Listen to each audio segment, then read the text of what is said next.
नमस्कार दोस्तों, आप सभी को दीपावली की ढेर शुभकामनाएं। दोस्तों, जुआ खेलने की परंपरा कब से चली है, तो चलिए जानते हैं। अन्नकूट महोत्सव के दौरान शगुन के रूप में जुआ खेलने की परंपरा है।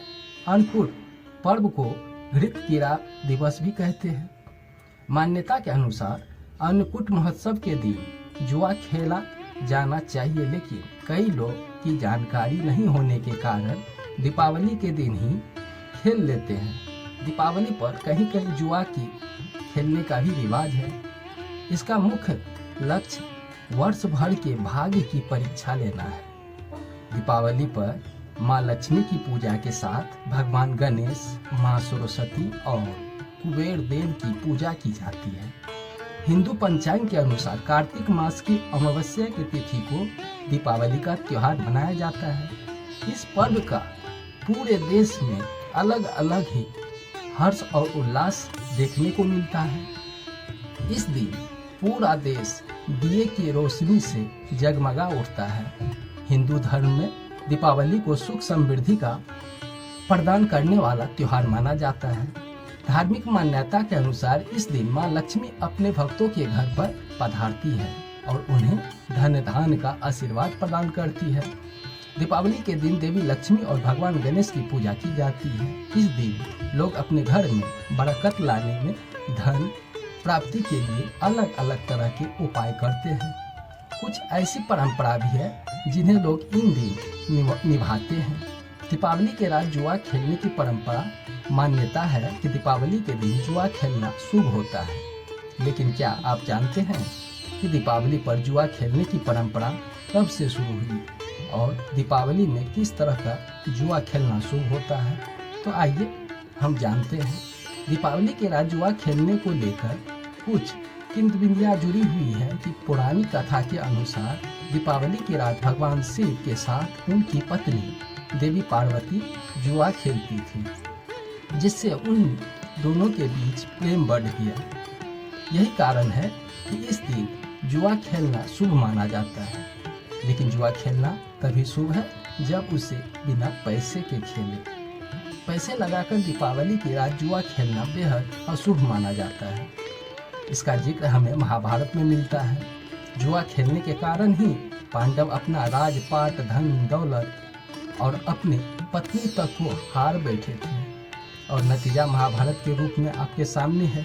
यानी कि दीपावली की रात पैसे लगाकर जुआ खेलना बेहद ही अशुभ माना जाता है। दीपावली की रात लक्ष्मी पूजा के बाद परिवार के सदस्य घर में शगुन के लिए जुआ खेलते हैं। लेकिन वर्तमान समय में लोग पैसे लगाकर जुआ, सट्टेबाजी, मटका खेलते हैं। यह सही नहीं है।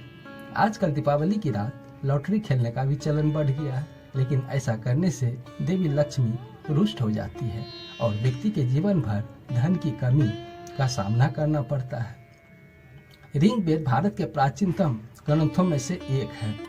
ऋग्वेद के 10वें मंडल के कुछ सूक्त में एक जुआ की कथा का उल्लेख मिलता है। इस कथा के अनुसार जुए की लत के चलते वह गरीब हो गया।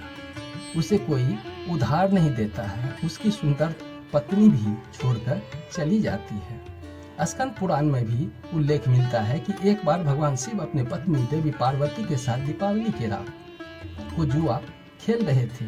माता पार्वती ने भगवान शिव को परास्त कर दिया और इसी उत्साह उन्होंने यह वरदान दिया कि जो भी दीपावली की रात जुआ खेलेगा उस पर साल भर माता लक्ष्मी की कृपा बनी रहेगी।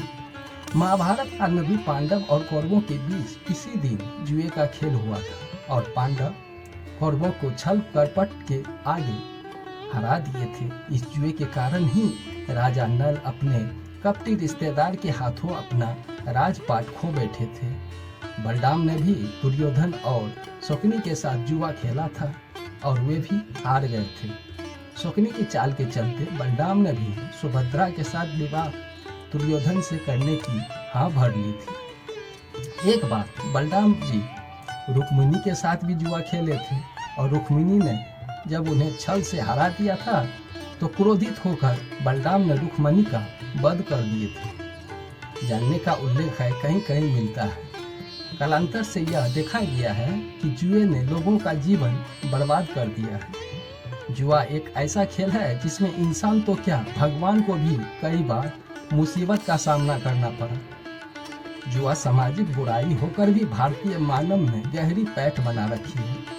यह एक दुर्गंध ही है, किंतु अफसोस की बात है कि लोग शास्त्रों में बताए गए हैं कि सत्कर्मों के संबंधित निर्देश का पालन नहीं करते हैं और दुर्गंध को तुरंत अपना लेते हैं।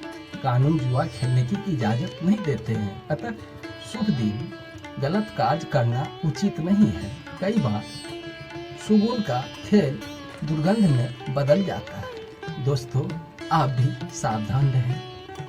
मेरी बात यह पसंद आई हो तो चैनल को सब्सक्राइब कर लें। दोस्तों, आने वाला वीडियो इसी तरह का होने वाला है। धन्यवाद।